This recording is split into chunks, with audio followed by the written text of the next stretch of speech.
it's my pleasure and a privilege and an honour to invite Coach Dan John on the podcast today. I really appreciate your time, Dan, coming on, and it's going to be a absolutely. It's going to be a hot one here in Utah, high desert. Our weather has been going up. Oh, hot! It's getting hot. I tell you that. Yeah. We've had a few nice days recently where it's been really hot, and now the weather's took a turn for the worse, and now it's raining again. So really, where I am up near Manchester, St Helens, it's no 2 days are the same. No. When I was there, we had a beautiful day for the wedding. The next day was just, it was the monsoon weather. Yeah. So we sat and we had high tea. I remember that delightful day. Yeah, absolutely delightful. Yeah, I've never seen so much food in my life for a snack. Most food I've ever seen for a snack. Really?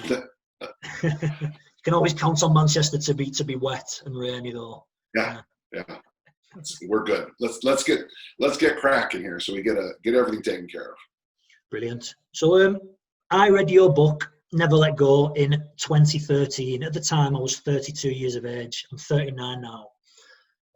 Prior to reading the book, I was into Flex magazine, muscle and fitness, doing bodybuilding kind of workouts. I'm not genetically disposed to being a bodybuilder. I'm 6'4". I'm about 90 kilograms. I've not got the genetics at all, but that's the way I trained. That's the way other people train in the gym, and I just copied off them. So I read your book in 2013, and it completely changed the way I approached training. Something clicked, something resonated with me. I think it's the first essay, One Body, One Piece.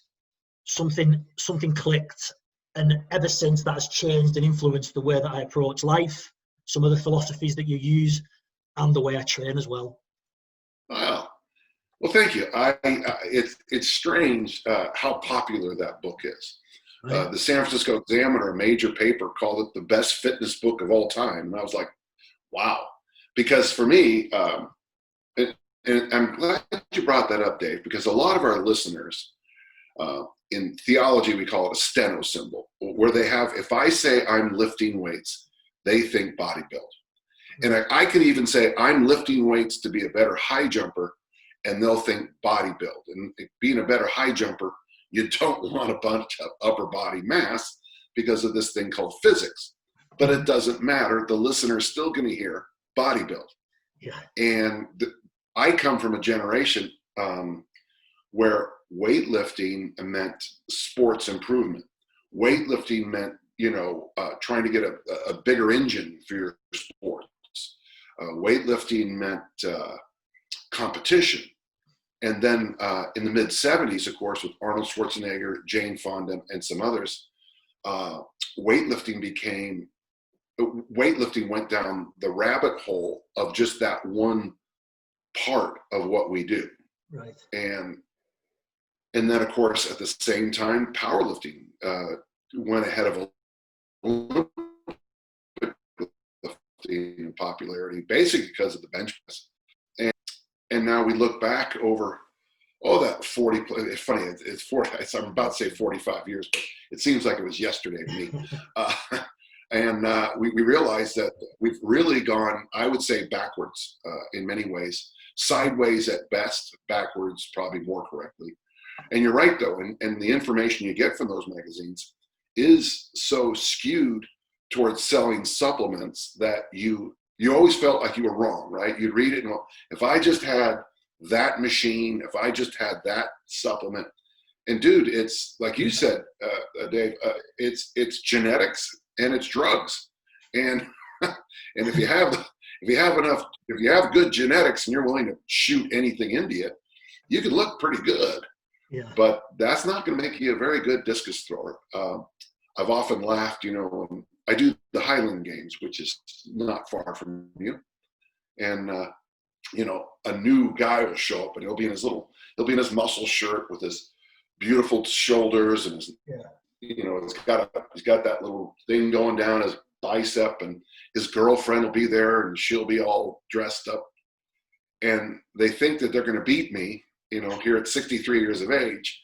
and I crushed them because they look good, and you as a fan would pick them out at first, but they're not designed to throw shit far. You know, their training does not allow them to turn cabers or to throw in. And so I'm glad you brought that up. You got a little dog issue? Yeah, just bear with me. Sorry, Dan. All right, no problem. She's been quiet all day, and it's sod's law that as soon as I get on a Zoom call, she starts barking. Well, I have a dog who believes in the same thing too, so it's all good. Sorry to interrupt you, Dan. Are you all good? Let's move on. So another thing that really stuck out to me when reading the book was, and it's something you've sort of briefly just covered then, was movement over muscle. So not having these sort of Frankenstein body part splits. It's concentrating on movement rather than concentrating on, I'm doing biceps today, I'm doing chest today. I don't know if you could just talk a little bit about that. Yeah, first off, let's develop that first.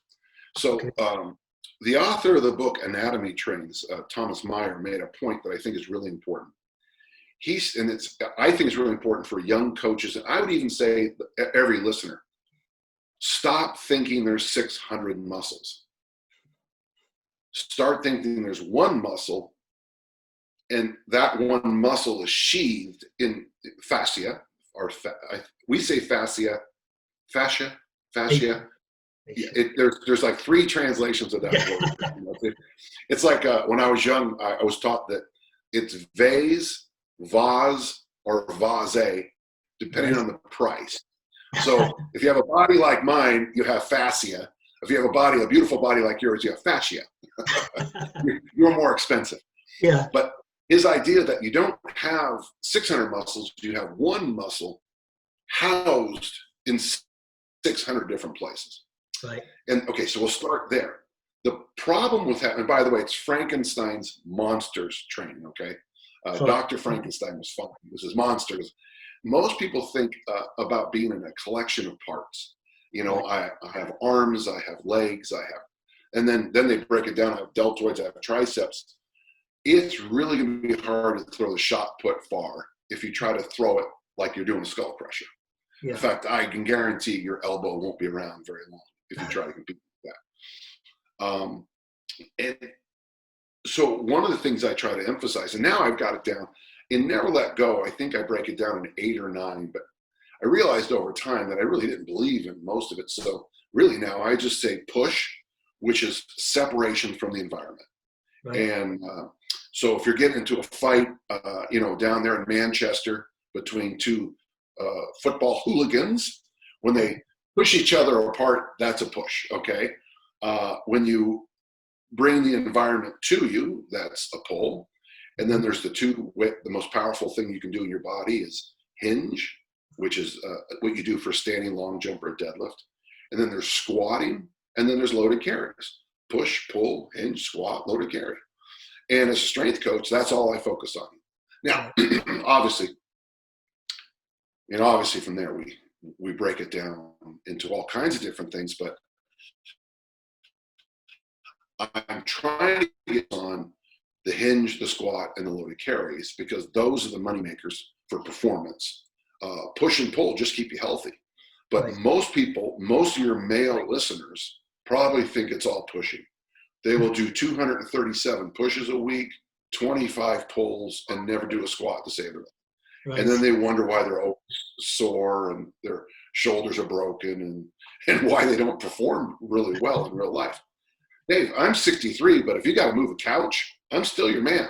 Yeah. I'm the guy you're going to call. You look at your little buddies with the big biceps and triceps and go, nah.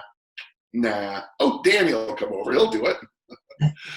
So that's movement, not muscles, to me is as obvious as it's the sun rises and sets. But when you talk to people in 2020, when we talk to people now, I actually have to almost have I have to do what I just did. I have to reintroduce the body to them, and it's odd to say that. It is a little bit odd to say that. It's like, how do you not know this? But those two ideas, the one body, one piece, and movement over muscle. I mean, at the time, it might seem obvious now, but at the time when I was 32, the idea that the mind is part of the body and the body affects the mind and all these things work as one. Like I think you've used an example where if you think the bench presses isn't a whole body workout, if you stab me in the leg, you're gonna know about it. Yeah. While you're bench pressing, I'll take a fork and stab it in your calf. Then tell me if it's just an upper body lift. Yeah, good. We might kill you, and it would be fun. Yeah, absolutely. Yeah, it's interesting how when you said that, my mind went in so many different places. But we should here in the United States take our law much more. As we're talking, COVID is raging, and it's going to come back with a vengeance probably next week, the week after. Right. And we also have all this civil discord going on, and rightly so. Black Lives Matter, and we've got to deal with racism here in the United States. Sorry, that was political, but I had to say it. But the reason I bring that up is that if you're sitting in your house all day, you're unemployed because you got furloughed or laid off, you're worried about how you're going to pay your bills, how you're going to get food on the table for your kids. Your kids are going crazy because they've been locked down for 2.5 months. You don't think that's going to affect your bench press and your squat? Well, of course it is. Yeah. So I believe that. I mean, it's what we're supposed to believe if you truly studied Western civilization. Mind, body, soul, spirit, it's all one thing. Now, you could not believe in it. If you choose not to believe in the soul or spirit, I'm fine with that. But even people who are atheists understand what I mean about the one piece. I call it the Lees: mentally, emotionally, physically, socially. All those Lees impact you. You break up with your girlfriend, it might not be a good day to snatch, Olympic snatch. Might be a good day to deadlift, but not a good day to snatch. If you're having there's another Lee, financially. Yeah. If you're having financial issues, it's going to change how you approach your workouts. So yeah, to me, it's a little obvious, but at the same time, I just have to say that I had a very good academic background in what we call in the United States the Great Books programs. Right. So I was taught at a very young age to read, discuss, discern, and dialogue with the great authors, sometimes just in my head and very often in a small group. So when I say things like this, it's just natural for me. But then I have to remind myself, what's true in great books has got to be true in the weight room too, and in your work environment, and in, if you're working with a bunch of people who are workaholics and only care about profit, you might get caught up with it. You probably might find yourself losing your friendships, maybe losing your wife and your spouse and children. So I see it going from every aspect of your life, Dave. Yeah. I mean, I want to touch on the deeper philosophical sort of ideas just a bit later on towards the closing. But so once I approached this one body, one piece and movements over muscle, I started to look at some of the programs in the book regarding, I think the first program I started to look at, because I went back to basics and I started looking at the Southwood protocol. Oh, I was doing that, and that led me to complexes. So I wonder if you could just talk a little bit about them. Can I just let the dog back in again first before we get onto that? You do anything you like. She reels a roost. Oh, absolutely. Yeah, my dog Sirius Black is he's certainly part of the family, but there are times when he decides that my podcast isn't very important. Yes. That's the dog's name, is it? Sirius Black. Yeah, he's named after a godfather, a very famous godfather. Yeah, he is a delight. He's a pound puppy, and he's a member of my family. So I was very lucky when I went to Catholic schools up until what we call here in the United States high school, and between that there's a thing called junior high. Mm-hmm. And I met Coach Dave Freeman there, and we did a program I couldn't believe how, I mean, I had been lifting weights for a few years. And so it was really, you did a set of 8, followed it by a set of 6, you followed by a set of 4. And if you got all 3 reps, next time you went up 5 pounds, about 2 kilos, or even 1 kilo if you had the bar for it. Of course, where you live, you probably do things by stone, huh? So, right?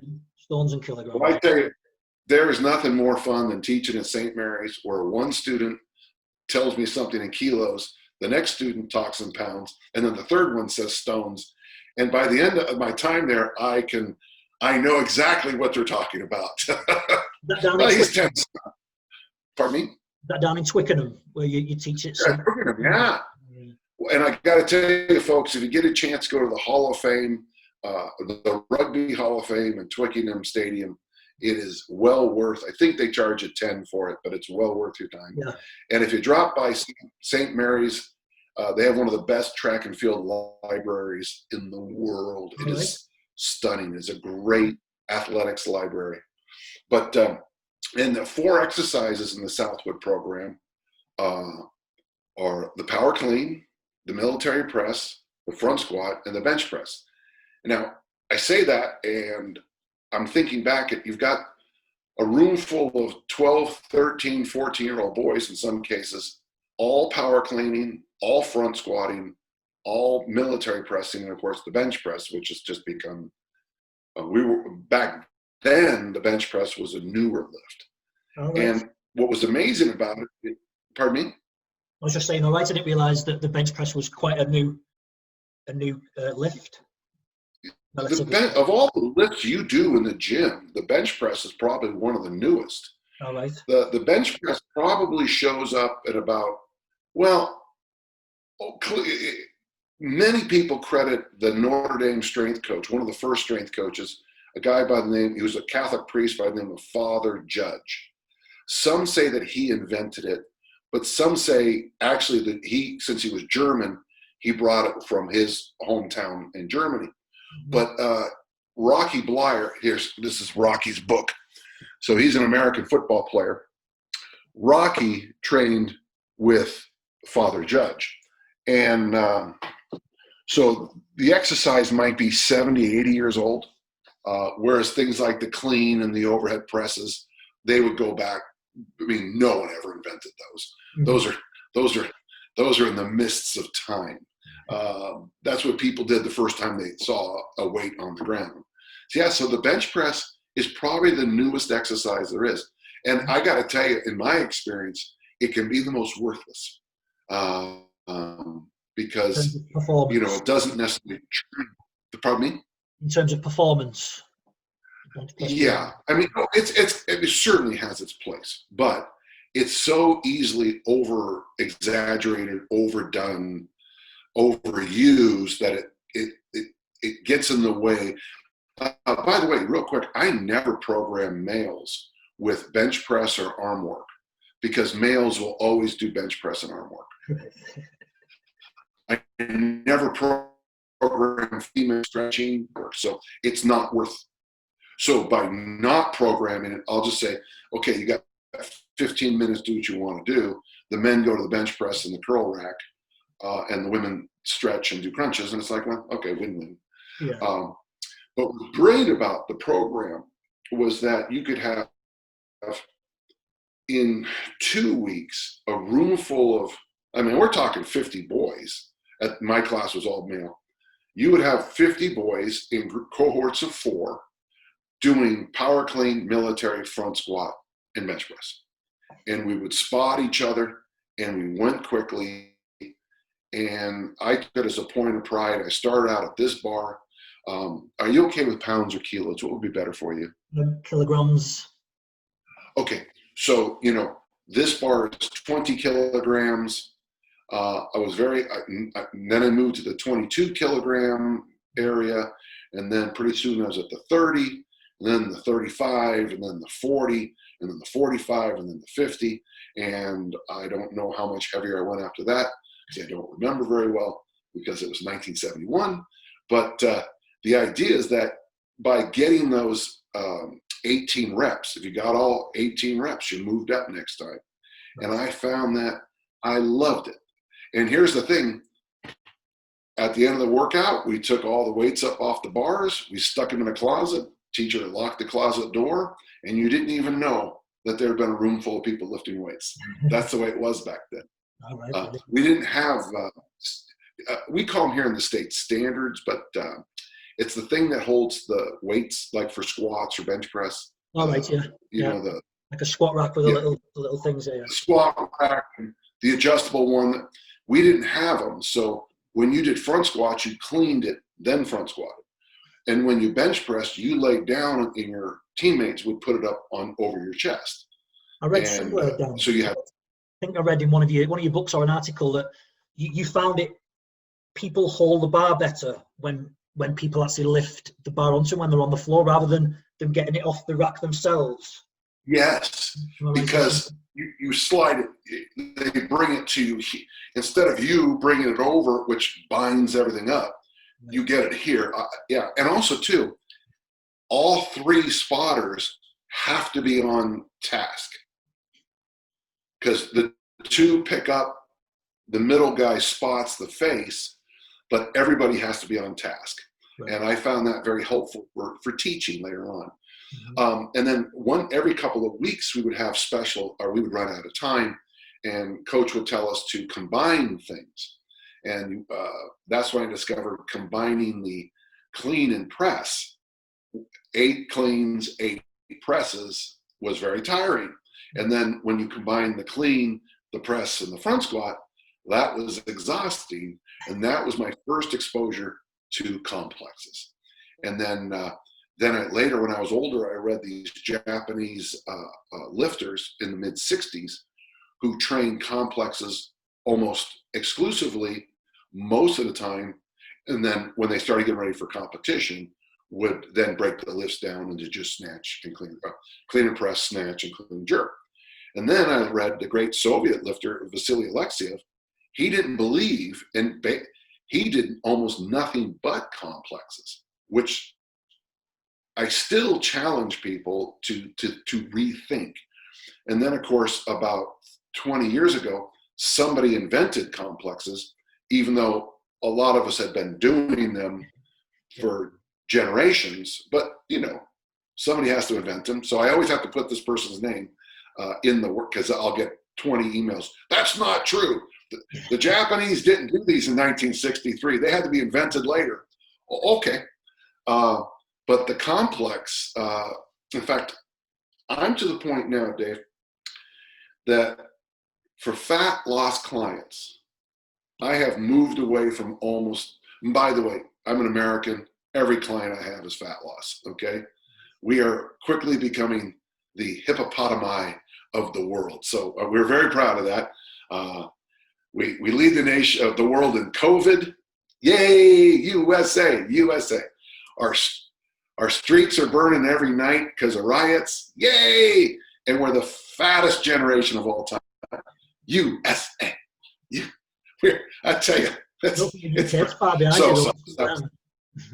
Here we go. Come on. We're staying ahead, man. Yeah. We're like Herb Elliott, the 60 Olympics in Rome. We're pulling away. So now, because with the complex, you can get a lot of work done in a short amount of time. But let me add one more thing to this. Sorry, Dan. So say like you have a fat loss client. If you do 3 sets of a complex, or I read somewhere yesterday, you should do 8 sets of 8 in a complex. And I thought, I can't imagine doing it. I do 3 sets of 8 in the snatch complex, what I call complex C. And I'll look over at my training mates and it's like, call an ambulance right now. Because I'm just save the press on the button, okay? But fall here. Complexes followed by a walk or a walk with weights, a ruck. Mm-hmm. Okay. So the complexes light the match and you burn all the sugar off. Then you go for that 1 mile, 2 mile, that 1 to 3 kilometer walk. And the whole time you're walking, the energy system being used is probably going to be fat. Right, okay. And here's what's interesting. If you do it, if you start your walk while you're still breathing like this, that first 200 meters or so, you'll be like, this is a stupid idea. And then you can literally feel the energy systems change. Right. Yeah, all of a sudden you'll go, okay, this isn't so bad. And that moment there, I'm thinking that you changed from being a sugar burner to a fat burner. Right. And I'm telling you, how far would you any of recommend your the walk? people are, how far? Yeah. Well, certainly we on Monday and Friday, I go for about an hour, but it could be as short as 20 to 30 minutes. It doesn't really matter. And the nice thing is, like that place that aviary place I was talking about it's called the tickle. It's either the twisted trout or the tickled trout, but right across the street from there, my wife and I went to the aviary, and we thought we would do a 10-minute walk. Well, we got to the aviary. 4 hours later, we got back, because that's when you know you have a good walk. Yeah. Is when you say, I'm just going to do this, and you just keep going. That's why I like to always go out and back, if that makes sense. Making loops around. I mean, if you have a big park, that'd be fine. But the problem with going loops is it's very easy to stop. Whereas if you go out, if it feels good, it's good, then you have to come back somehow. Yeah. So you could probably get away with, honestly, maybe 10 minutes. Maybe just half. You guys, are you kilometers or miles where you live? Miles. Okay, so half a mile. Right. Okay. So it doesn't have to be crazy. But here's the thing: if you walk half a mile and you come back, that magically becomes 1 mile, and that's not bad. Right. Yeah. And I found I use a heart rate monitor from Phil Maffetone that's earbuds, okay? Because the chest ones don't work that well for me.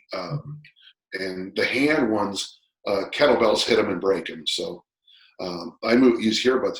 What I've discovered for me is that I put on, when I do my walk, I wear ankle weights that weigh about 2 kilos, and I carry hand weights that weigh about 1 kilo, 1.5 maybe.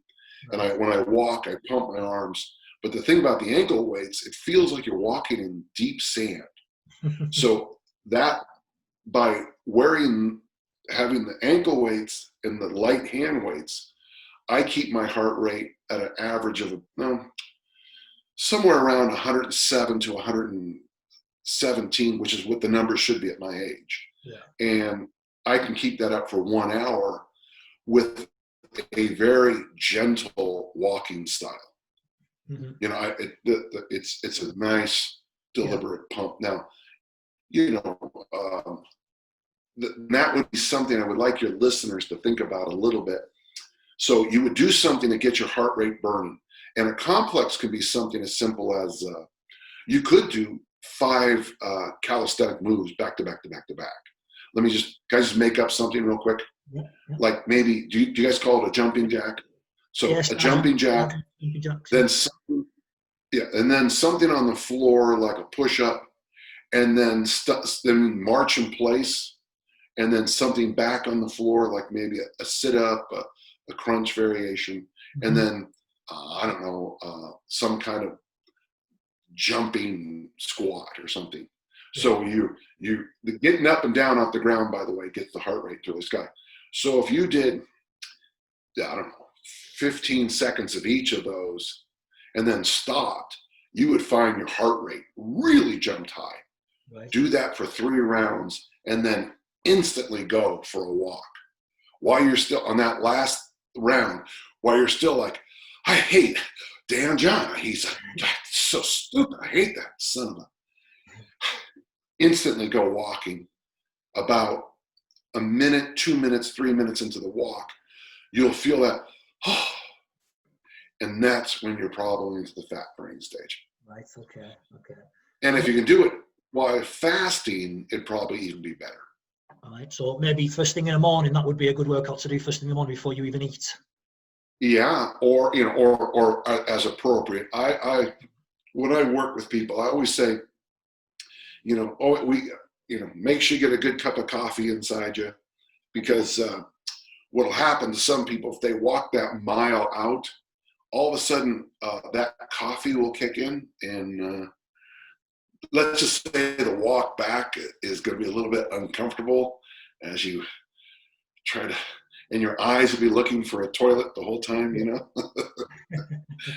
So generally I tell people, have that cup of coffee, take care of your elimination, then do it. Yeah. And that's a hard lesson to learn. You learn that lesson once, ideally. So when we're looking at complexes, Dan, what sort of rep range did you say we're looking at for each exercise? So say you're doing 5 exercises in a complex, what rep range for each exercise are you looking at? If it's a barbell, I suggest 8s, because that's an easy number. And if it gets heavier, slide to 5s and 3s. So it can be done progressively. A set of 8s, 5 exercises, set of 8, go heavier. 5 exercises, set of 5, go heavier. 5 exercises, set of 3. That works. Staying with one weight, all for sets of 8, works. Yeah. If you're going to do something that's body weight, I would suggest using the clock, because jumping jacks, you certainly could say I'm going to do 20 jumping jacks, but the problem is now your brain is counting too many things. Right. Whereas if I have those cheap old school clocks in my gym with the second hand. So you start at the 12. When you get to the 6, you do something else. When it comes back to the 12, you do something else. Yeah. And then that way it kind of frees the brain up. And the other thing I always do is I always type up the complex with really big letters and print it and put it on the ground in front of you. So you're not even wasting brain space thinking about what's next. If you type, if you type Dan John complexes, the second thing that comes up on Google is my PDFs of my complexes. And you just print those off, put them in a plastic thing, and we just put them on the ground. So you never have to waste your brain is focused on the 8, not the what's next. Yeah, of course, yeah. So moving on from the complexes, if you were to integrate that into a program, does that come under a bus bench workout or a park bench workout? Could you go into what? Well, now that's okay. So for the listeners, years ago, I worked for Archbishop George Niederauer. Great man of blessed memory. I really liked him. He really was an intelligent guy, and we got along well. Well, one day I'm reading an article and I see the name as George Niederauer, and it was spelled incorrectly. And I asked him, I sent down the article to him. I said, "Is this you?" And he goes, "Yes." And he said they spelled my name wrong. But he had this vision of prayer as 2 kinds of prayer: bus bench prayer, where you're expecting something to happen. Okay, dear God, stop the COVID virus. And if the COVID virus isn't stopped the next minute, obviously there's no God. And then there's a park bench where you just say, you just kind of sit and, okay, dear Lord, it's good to be alive. Okay, so those are 2 kinds of prayers. A bench is a bench is a bench. If you put a bench at a bus stop, okay, you're expecting a bus to come by. Same bench in the middle of a park, you have no expectations. So I took that crate concept and applied it to our training. There's 2 kinds of workouts. There's bus bench programs where you're expecting results. And that's what the internet is filled with.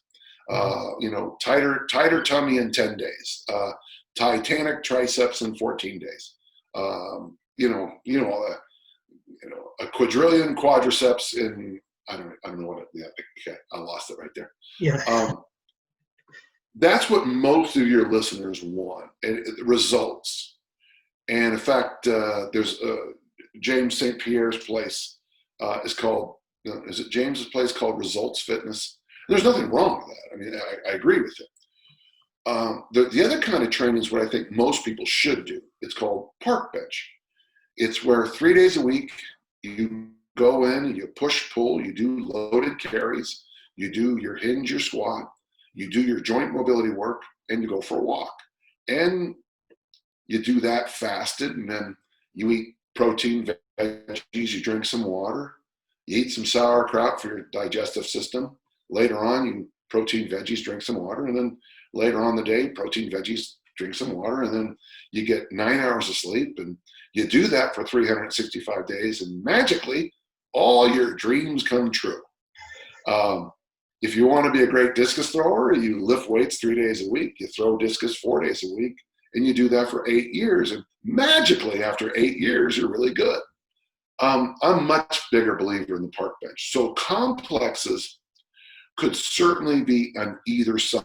So I use complexes in my program called Mass Made Simple because of the feedback I got from my athletes. Right. I knew they were doing well is when the athletes started asking me for copies of the complexes, of the sheets for their dads, because their dads were noticing how much leaner and more powerful the kids were looking. Right. And then pretty soon, all the fire departments around me were doing the complexes as their training programs. And so that's when I realized that complexes were bigger than I thought. Right. So if you're on a program, like you want to do a 6-week fat burn thing, or you're getting ready to go on a vacation, where did the Brits go for you guys got some islands you guys go to, right? There's like Greek islands, there's Crete, yeah. around there. Yeah, I know some of the ladies go to Jamaica. I saw a movie about that, but I don't think that's for fun. But if you want to look good on the beach in 6 weeks, complexes are a great bust bench workout. Right. If you want to train, 3 days a week, 52 weeks a year, complexes are a great dose. They're a great thing to add. With those kind of complexes, if you're going to do park bench, I have these Olympic lifting complexes that are only 4 exercises or 3 exercises. Sorry about that. Sorry about that noise. And those would be more appropriate to the park bench vision of things. So yes, they have value, but you have to just adapt slightly on both sides. Okay. Yeah. One thing that I'm struggling with, I'm getting my head around it a little bit, but in terms of a park bench workout, you don't always need to leave the gym, sort of, what's the word I'm looking for? Go into failure on your exercises. You can leave the gym with some left in the tank, and I think that's I struggle with. Sorry, go on. You should leave the gym feeling better than when you came in. Right.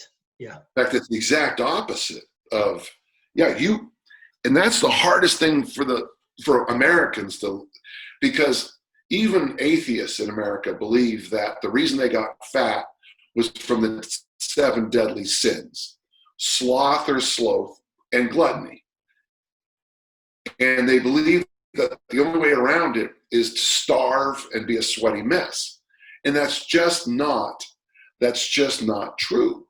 And so what a park bench, my computer decided to reboot. I'm trying to tell my computer, shut up. So I believe that the push, the pull, and the squat, we should use Tom DeLorme's numbers of basically about 15 to 30 total reps, which is 3 sets of 8, 5 sets of 5, 5 sets of 3, 3 sets of 5.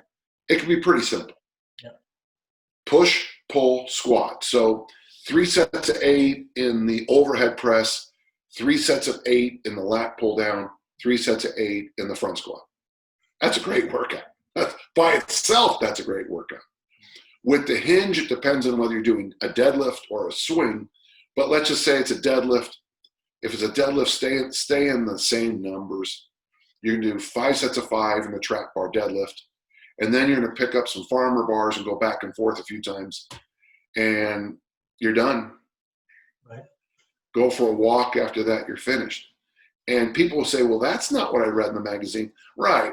And most people never finish any workouts anyway, because and if you did that 3 doses a week of that, and you ate like an adult and you got your sleep, miracles happen. Mm-hmm. And that's a very difficult thing to learn. So I've made a lot of progress in the last year and a half, and people keep asking me what my secret is, and I'll tell them all the things, and the number one thing they keep thinking, well, no, really, what are you doing? In fact, I had a guy on my Instagram account accuse me of using drugs because I've improved so much. And it's like, dude, it's not drugs. It's coming back. I've been lifting weights since 1965. It's all those doses of intelligent workouts. Yeah. How do you read all the great books? Well, the great books reading program, you start off with 15 minutes a day. Originally, when I first started doing when I got back from the Middle East, I was very ill from a liver parasite. And so one of the things I did, I decided to reboot myself, was academically to read the great canon of Western civilization. And I start off with 15 minutes a day. Well, if you read 15 minutes a day over 3, 4, 5 years, you're going to have read a lot of great stuff. Mm-hmm. There are days with a book like the Brother Karamazov where I'd read 45 minutes or an hour. There are days where I would knock out the Iliad and be halfway through the Odyssey before I realized, oh, that was an hour or two of my life. If you're reading a book like Dune or The Sword and the Stone or The Godfather, you might read those books for 6 or 7 hours before you realize that. But here's my point. In about 2 years, you'll be one of the most well-read people on the planet. Well, and someone's going to say, how did you read all those books? And you'll say, well, I started reading 15 minutes a day. No, really, how'd you do it? Well, I started reading 15 minutes a day. No, seriously, what's your secret? And then you have to make up some line. I took a speed course. I take this drug that allows me to. No, man, so what's going to happen with most of your clients, most of your listeners, is that phrase we use all the time, little and often over the long haul. That's how you become rich financially. That's how you make your relationship better. How often do I tell my daughters and wife I love them? Every chance I get. Someone said not long ago, I have a good dog. It's because I do the things a good dog owner is supposed to do all the time, every day, a little bit. How often should you eat protein, vegetables, and drink water? I'd say often, over the long haul.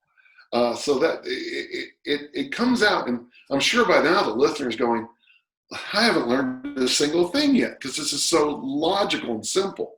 Yeah, and that's why I can't sell it, folks. You should drink more water. I can't sell you water. Well, unless you're in the United States and they came up with a way to figure it out called bottled water. Folks, if you buy bottled water, don't talk to me. And that's why you have no money to. 2, how do you make a huge savings account? Oh, by saving. How? Well, a little bit every week for a long time. Yeah. How do you have a good relationship? Well, spend quality time with them over a long time. How do you get really strong in every lift? Well, you do it 3 days a week, for 10 years, 20 years, 50 years. Yeah. Sneaking up on 60 years now.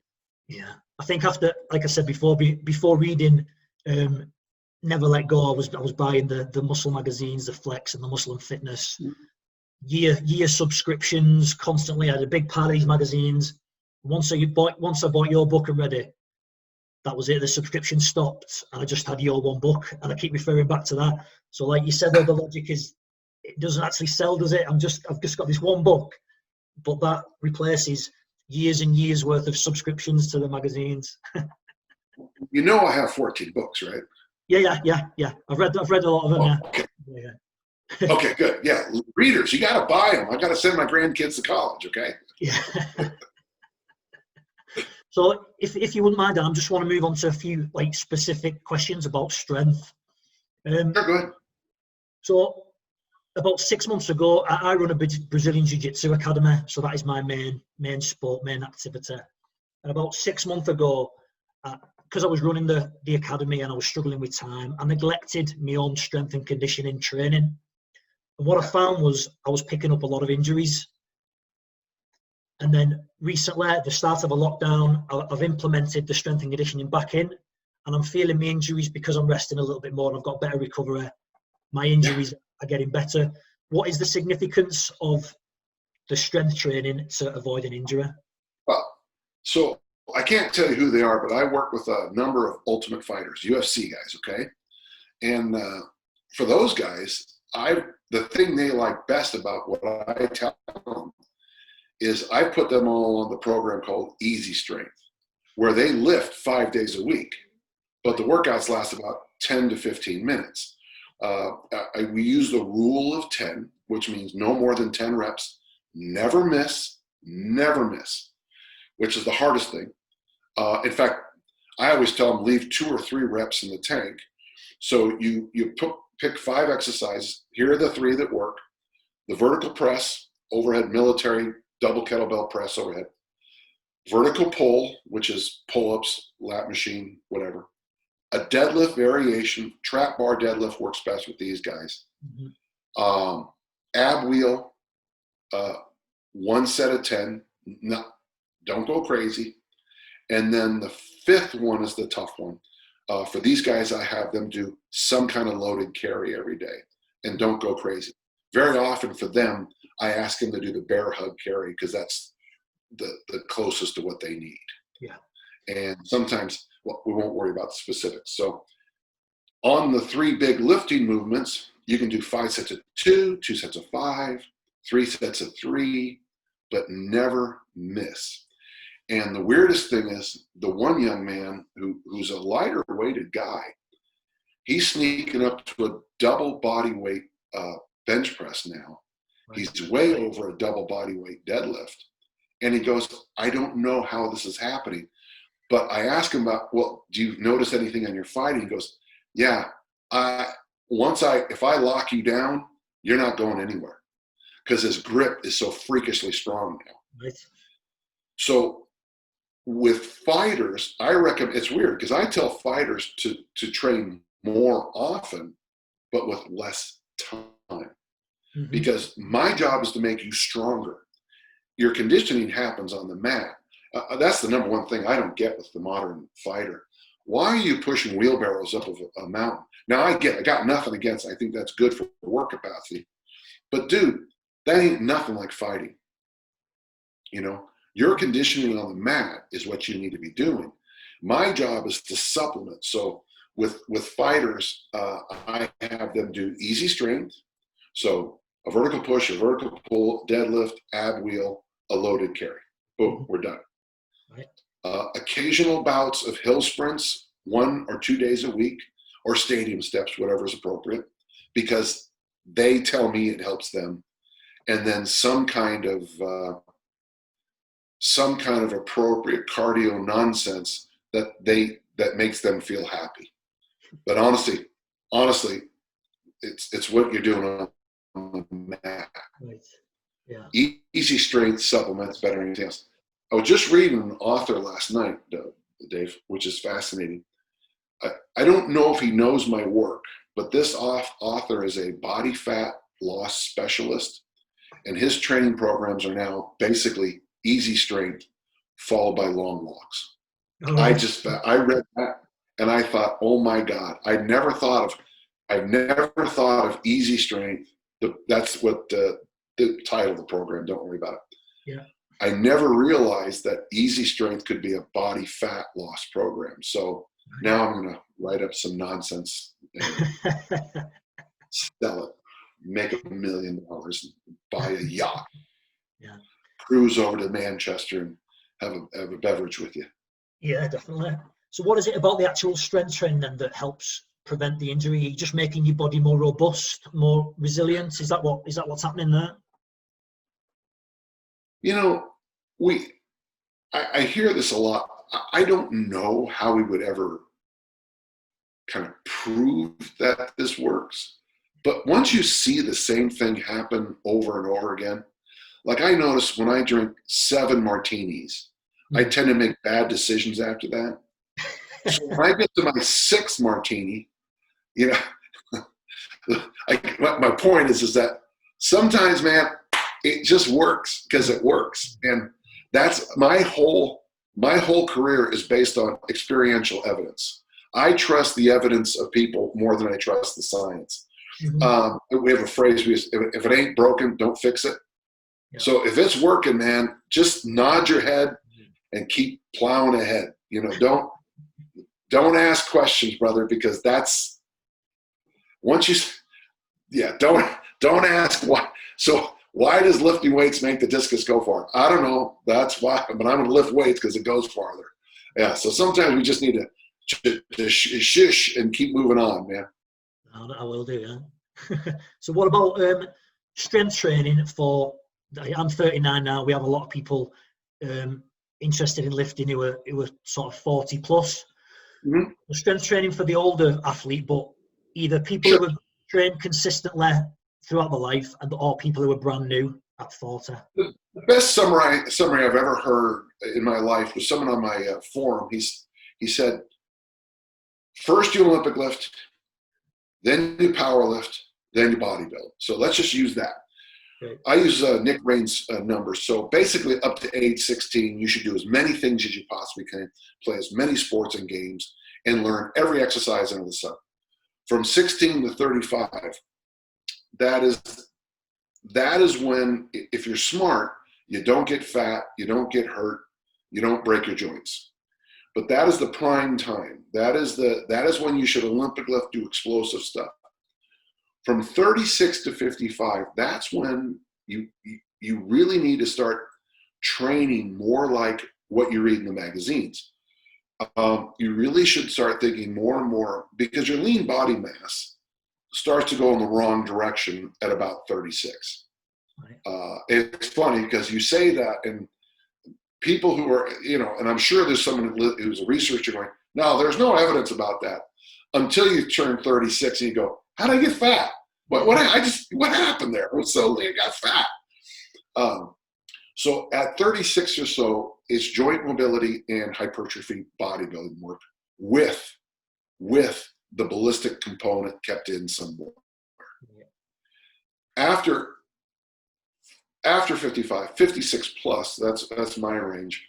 You really need to start. Well, that's when lean body mass really starts to go south. It's shocking, and that's the important time to make sure. I am reaping the benefits of my lifetime of habits right now. I just had my blood profiles done, and my doctor is very excited about how good my blood profiles look. My dentist loves the fact that my teeth have almost no tartar and no plaque at all. Okay. From flossing. Well, twice a day? Twice a day. Yeah. Yeah. That's simple. I mean, I do all the things they say to do. Yeah. You harvest your habits in your 50s, 60s, 70s, 80s, 90s, and you harvest your habits. If you decide to smoke, you harvest that habit. If you decide to be obese, listen, you can get away with anything until 55, and then the angel of death shows up. So what we need you to think about, sorry about my nose itching so much this morning. What you need to think about with your training now is you need to start becoming a bit more like a choir director. You're going to need joint mobility. You're going to need traditional bodybuilding. Mm-hmm. You're also going to need some ballistic work. You're also need some power work. You need to go on long walks, ride your bicycle, go swimming, don't smoke cigarettes. So right now you have to kind of conduct all that stuff into a system.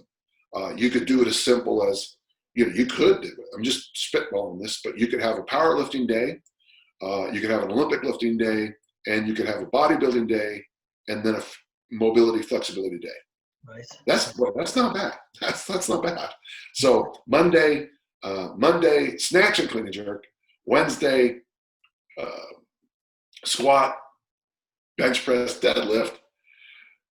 Thursday, whole body mobility day. Saturday, you train like whole body Mr. Universe, repeat. Yeah. Or you could mix and match them up a little bit, like I would more suggest. And you could do that alongside the mat work and the jiu-jitsu and stuff like that. That could work alongside that as well. Well, now you're an athlete. You told me a different question. Sorry. Now, for an athlete, it's going to be easy strength and fighting. Okay. But for everybody else, make sure you keep separating those concepts out of your head. The second you said you're an athlete, then everything changed. Easy strength, go fight.